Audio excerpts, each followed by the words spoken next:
Hi friends, എല്ലാവർക്കും നമസ്കാരം. ഞാനിന്ന് വന്നിട്ടുള്ളത് നത്തൽ മീൻപീര വറ്റിച്ചതുമായിട്ടാണ്. നല്ല അടിപൊളി ടേസ്റ്റോട് കൂടിയുള്ള ഈ മീൻപീര എങ്ങനെയാണ് ഉണ്ടാക്കുന്നതെന്ന് നമുക്ക് നോക്കാം. ഈ നത്തൽ മീൻപീര വറ്റിച്ചതുണ്ടാക്കാനായി ഞാനൊരു കപ്പ് തേങ്ങ ചിരകിയതാണ് എടുത്തിട്ടുള്ളത്. അതൊരു പാൻ എടുത്ത് വെച്ചിട്ടുണ്ട്, അതിലേക്ക് ഇട്ട് കൊടുക്കാം. ഇത് മൺചട്ടിയിലാണ് തയ്യാറാക്കാൻ നല്ലത്. മൺചട്ടിയില്ലെങ്കിൽ ഇതേപോലെയുള്ള പാൻ എടുത്താലും മതി. എന്നാൽ അതിലേക്ക് ഒരു കപ്പ് തേങ്ങ ചിരകിയത് ഇട്ട് കൊടുക്കാം. അതിനുശേഷം 1 ഇഞ്ച് നീളത്തിലുള്ള ഒരു കഷ്ണം ഇഞ്ചിയും 6 അല്ലി വെളുത്തുള്ളിയും കൂടെ ചതച്ചെടുത്തിട്ടുള്ളതാണ്, അതിട്ട് കൊടുക്കാം. അതുപോലെ 2 പച്ചമുളക്, ഇത് എരിവില്ലാത്ത പച്ചമുളകാണ്. അതുപോലെ കുറച്ച് അധികം കറിവേപ്പില വേണം, കറിവേപ്പില ഇട്ട് കൊടുക്കുന്നുണ്ട്. പിന്നീട് 10-12 കൊച്ചുള്ളിയാണ്. അത് ചെറിയ ഉള്ളി ആയതുകൊണ്ട് ഞാൻ കട്ട് ചെയ്യാതെ അതേപടി ഇടുകയാണ് ചെയ്തത്. പിന്നീട് ഇത് എരിവില്ലാത്ത പച്ചമുളകായതുകൊണ്ട് എൻ്റെ അടുത്ത് കാന്താരി ഉണ്ടായിരുന്നു. ഒരു 7-8 കാന്താരി ഉണ്ടായിരുന്നു, അത് ഞാൻ ചതച്ചെടുത്തിട്ടുള്ളതാണ്, അതുകൂടി ഇട്ട് കൊടുക്കുന്നുണ്ട്. പിന്നീട് നമുക്ക് പൊടികൾ ഇട്ട് കൊടുക്കാം. 1/2 ടീസ്പൂൺ മഞ്ഞൾ പൊടിയാണ്. അതുപോലെ 1/4 ടീസ്പൂൺ ജീരകമാണ്. 1 ടീസ്പൂൺ ഉപ്പിട്ട് കൊടുക്കുന്നുണ്ട്. ഒരു പിഞ്ച് ഉലുവയുടെ പൊടിയാണ്. ഇത്രയും ചേർക്കാൻ പാടുള്ളൂ. ഉലുവയുടെ ചുവ ഉണ്ടാവാൻ മാത്രമാണ്, ടേസ്റ്റ് ഉണ്ടാവാൻ മാത്രമാണ് ഞാനിത് ചേർത്ത് കൊടുക്കുന്നത്. ഇത്രയും ചേരുവകൾ ഇട്ട് കൊടുത്തതിന് ശേഷം നമുക്കിത് കൈകൊണ്ട് തന്നെ ഒന്ന് ഞെരടിയെടുക്കണം.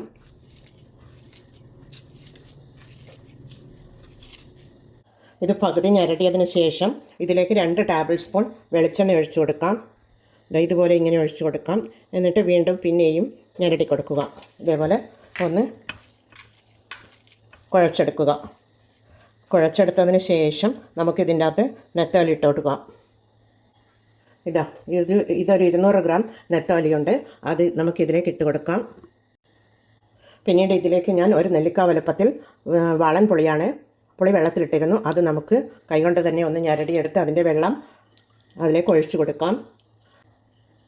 2.5 ടേബിൾ സ്പൂൺ ഞാൻ പുളിവെള്ളം ഒഴിച്ചു കൊടുത്തിട്ടുണ്ട്.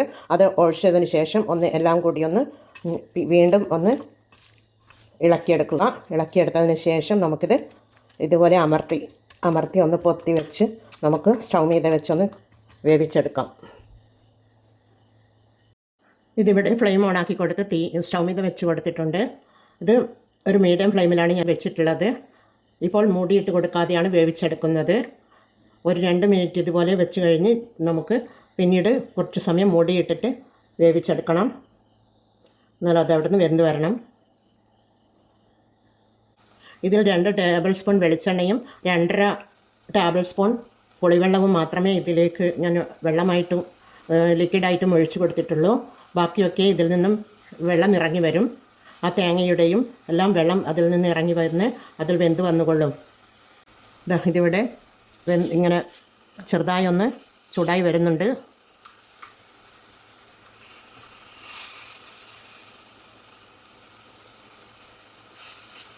സമയത്ത് നമുക്ക് ചെറിയ ഫ്ലെയിമിൽ തീ വെച്ച് കൊടുത്ത് ഒന്ന് മൂടിയിട്ട് കൊടുക്കാം. ഇതിവിടെ 3 മിനിറ്റ് ആയിട്ടുണ്ട്. നമുക്ക് മൂടി തുറന്ന് നോക്കാം. അതിൽ നിന്നും വെള്ളം ഇറങ്ങി വന്നത് കാണുന്നുണ്ടല്ലോ നിങ്ങൾ. മൂടി ഇടാതെ 2 മിനിറ്റ് കൂടി വേവിച്ചെടുക്കാം. ഇതിവിടെ നെത്തോലി വെന്ത് വന്നിട്ടുണ്ട്. ചെറുതായി ഒന്ന് ഇളക്കി കൊടുക്കാം. അധികം ഇളക്കി കൊടുത്തു കഴിഞ്ഞാൽ മീൻ ഉടഞ്ഞു പോകും. അതുകൊണ്ട് ചെറുതായി ഒന്ന് നമുക്ക് ഇളക്കി കൊടുക്കാം, ഇല്ലെങ്കിൽ അടിപിടിക്കും. മീൻ ഇവിടെ വെന്ത് വന്നിട്ടുണ്ട്, നമുക്ക് നോക്കാം.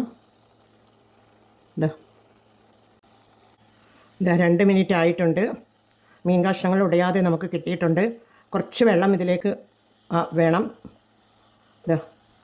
ഇതിൽ നിന്നും കുറച്ച് വെള്ളം വരുന്നുണ്ട്. ആ വെള്ളത്തോടെയാണ് ഇത് വേണ്ടത്. നല്ല വെളിച്ചെണ്ണയുടെയും തേങ്ങയുടെയും ഒക്കെ നല്ല മണം വരുന്നുണ്ട്. ഇനി നമുക്ക് കുറച്ചധികം കറിവേപ്പില ഇതിലേക്ക് ഇട്ട് കൊടുക്കേണ്ടതുണ്ട്. കുറച്ച് കറിവേപ്പിലയും കുറച്ച് ഇത് മല്ലിയിലയാണ്. മല്ലിയില കൂടെ തൂവിക്കൊടുത്ത് ഒന്ന് ഇളക്കിക്കൊടുത്ത് ഇതുപോലെ ഇങ്ങനെ വെച്ച് കൊടുത്തതിന് ശേഷം നമുക്ക് 1 മിനിറ്റ് മൂടിയിട്ട് വെക്കാം. മൂടിയിട്ട് കൊടുത്തിട്ടുണ്ട്. ഇനി തീ ഓഫ് ചെയ്ത് കൊടുക്കാം. തീ ഓഫ് ചെയ്ത് കൊടുത്തതിന് ശേഷം 1 മിനിറ്റ് കഴിഞ്ഞ് നമുക്ക് നോക്കാം. ഇത് നെത്തോലി മീൻ പീര വറ്റിച്ചത് ഇവിടെ റെഡിയാണ്. എല്ലാം നല്ലതുപോലെ വന്നിട്ടുണ്ട്. ഇതാ എല്ലാത്തിൻ്റെയും നല്ല മണം വരുന്നുണ്ട്. എന്നാൽ ഇത് നമുക്കൊരു സർവിങ് പ്ലേറ്റിലേക്ക് മാറ്റാം. നെത്തോലി മീൻ പീര വറ്റിച്ചത് ഇവിടെ റെഡിയാണ്. ഞാനിതൊരു സർവിങ് പ്ലേറ്റിലേക്ക് മാറ്റിയെടുത്തിട്ടുണ്ട്. ഇത് മീനൊന്നും ഉടയാതെ തന്നെ നമുക്ക് കിട്ടിയിട്ടുണ്ട്. ഈ നെത്തോലി മീൻ പീര വറ്റിച്ചത് എല്ലാവർക്കും അറിയുന്നത് തന്നെയാണ്. എന്നാലും ഇതേ രീതിയിൽ ഒന്ന് ചെയ്ത് നോക്കൂ. ഞാൻ മുളക് പൊടിയൊന്നും ഉപയോഗിച്ചിട്ടില്ല. കാന്താരിയും 2 പച്ചമുളകും മാത്രമാണ് ഞാൻ എടുത്തിട്ടുള്ളത്. എന്നാൽ എല്ലാവരും ഇത് ട്രൈ ചെയ്ത് നോക്കി ഫീഡ്ബാക്ക് അറിയിക്കണേ. സബ്സ്ക്രൈബ് ചെയ്യാതെ കാണുന്ന കൂട്ടുകാരുണ്ടെങ്കിൽ ഒന്ന് സബ്സ്ക്രൈബ് ചെയ്യണേ കൂട്ടുകാരെ. അതേപോലെ ഒരു ലൈക്കും തരണേ. ഇത് ട്രൈ ചെയ്ത് നോക്കി ഫീഡ്ബാക്ക് അറിയിച്ച് കമൻറ്റും സബ്സ്ക്രൈബും ചെയ്ത് സപ്പോർട്ട് ചെയ്യണേ. എന്നാൽ എല്ലാവർക്കും താങ്ക് യു ഫോർ വാച്ചിങ്.